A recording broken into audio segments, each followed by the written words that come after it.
यह सुनकर पुष्कल ने कहा कि हे तातश्री, आप दुखी मत हो। अब तो जो भी हो, हमें युद्ध तो करना ही होगा। यह कहते हुए पुष्कल वीरभद्र से, हनुमान नंदी से और शत्रुघ्न भृंगी से जा भिड़े। पुष्कल ने अपने सारे दिव्यास्त्रों का प्रयोग वीरभद्र पर कर दिया, लेकिन वीरभद्र ने खेल खेल में उसे काट दिया। उन्होंने पुष्कल से कहा कि हे बालक, अभी तुम्हारी आयु मृत्यु को प्राप्त होने की नहीं हुई है, इसलिए युद्ध क्षेत्र से हट जाओ। उसी समय पुष्कल ने वीरभद्र पर शक्ति से प्रहार किया, जो सीधे उनके मर्मस्थान पर जाकर लगा। इसके बाद वीरभद्र ने क्रोध से थर्राते हुए एक त्रिशूल से पुष्कल का मस्तक काट लिया और भयानक सिंहनाद किया। उधर भृंगी आदि गणों ने शत्रुघ्न पर भयानक आक्रमण कर दिया। अंत में भृंगी ने महादेव के दिए पाश में शत्रुघ्न को बांध दिया। हनुमान अपनी पूरी शक्ति से नंदी से युद्ध कर रहे थे। उन दोनों ने ऐसा युद्ध किया जैसा पहले किसी ने नहीं किया था।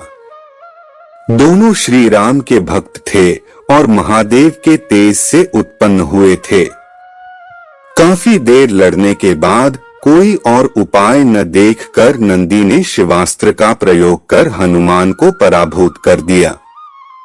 अयोध्या के सेना की हार देखकर राजा वीरमणि की सेना में जबरदस्त उत्साह आ गया और वे बाकी बचे सैनिकों पर टूट पड़े। यह देखकर हनुमान ने शत्रुघ्न से कहा कि मैंने आपसे पहले ही कहा था कि ये नगरी महाकाल द्वारा रक्षित है, लेकिन आपने मेरी बात नहीं मानी। अब इस संकट से बचाव का एक ही उपाय है कि हम सब श्री राम को याद करें। ऐसा सुनते ही सारे सैनिक शत्रुघ्न, पुष्कल एवं हनुमान सहित श्री राम को याद करने लगे। अपने भक्तों की पुकार सुनकर श्री राम तत्काल ही लक्ष्मण और भरत के साथ वहां आ गए। अपने प्रभु को आया देख सभी हर्षित हो गए एवं सबको ये विश्वास हो गया कि अब हमारी विजय निश्चित है। श्री राम के आने पर जैसे पूरी सेना में प्राण का संचार हो गया। श्री राम ने सबसे पहले शत्रुघ्न को मुक्त कराया और उधर लक्ष्मण ने हनुमान को मुक्त करा दिया।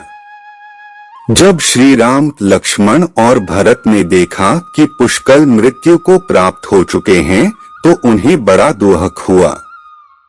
भरत तो शोक में मूर्छित हो गए।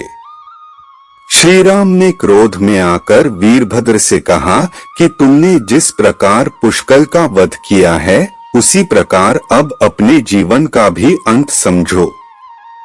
ऐसा कहते हुए श्री राम ने सारी सेना के साथ शिवगणों पर धावा बोल दिया।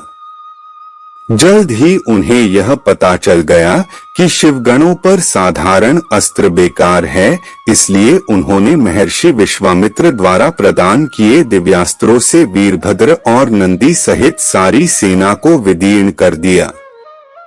श्री राम के प्रताप से पार न पाते हुए सारे गणों ने एक स्वर में महादेव का आह्वान करना शुरू कर दिया। जब महादेव ने देखा कि उनकी सेना बड़े कष्ट में है, तो वे स्वयं युद्ध क्षेत्र में प्रकट हुए। इस अद्भुत दृश्य को देखने के लिए परमपिता ब्रह्मा सहित सारे देवता आकाश में स्थित हो गए। जब महाकाल ने युद्ध क्षेत्र में प्रवेश किया, तो उनके तेज से श्री राम की सारी सेना मूर्छित हो गई। जब श्री राम ने देखा कि स्वयं महादेव रण क्षेत्र में आए हैं, तो उन्होंने शस्त्र का त्याग कर भगवान रुद्र को दंडवत प्रणाम किया एवं उनकी स्तुति की। उन्होंने महाकाल की स्तुति करते हुए कहा कि हे सारे ब्रह्मांड के स्वामी, आपके ही प्रताप से मैंने महापराक्रमी रावण का वध किया। आप स्वयं ज्योतिर्लिंग में रामेश्वरम में पधारे। हमारा जो भी बल है वो भी आपके आशीर्वाद के फलस्वरूप ही है। यह जो अश्वमेघ यज्ञ मैंने किया है वह भी आपकी ही इच्छा से ही हो रहा है, इसलिए हम पर कृपा करें और इस युद्ध का अंत करें। यह सुनकर भगवान रुद्र बोले कि हे राम, आप स्वयं विष्णु के रूप है, मेरी आपसे युद्ध करने की कोई इच्छा नहीं है। फिर भी चूंकि मैंने अपने भक्त वीरमणि को उसकी रक्षा का वरदान दिया है, इसलिए मैं इस युद्ध से पीछे नहीं हट सकता। आत्म संकोच छोड़कर आप युद्ध करें। श्री राम ने इसे महाकाल की आज्ञा मानकर युद्ध करना शुरू किया। दोनों में महान युद्ध छिड़ गया, जिसे देखने देवता लोग आकाश में स्थित हो गए।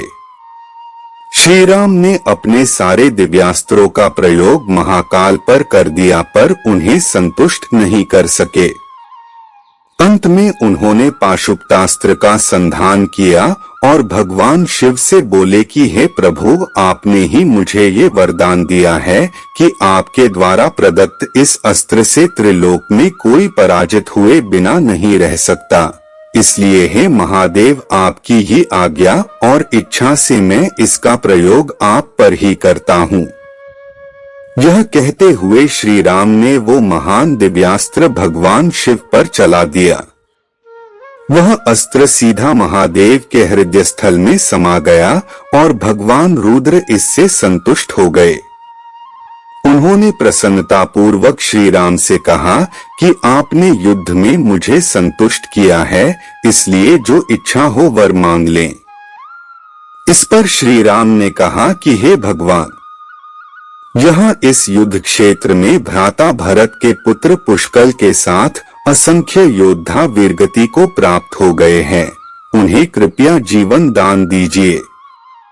महादेव ने मुस्कुराते हुए तथास्तु कहा और पुष्कल समेत दोनों ओर के सारे योद्धाओं को जीवित कर दिया। इसके बाद उनकी आज्ञा से राजा वीरमणि ने यज्ञ का घोड़ा श्री राम को लौटा दिया और अपना राज्य रुक्मांगद को सौंपकर वे भी शत्रुघ्न के साथ आगे चल दिए।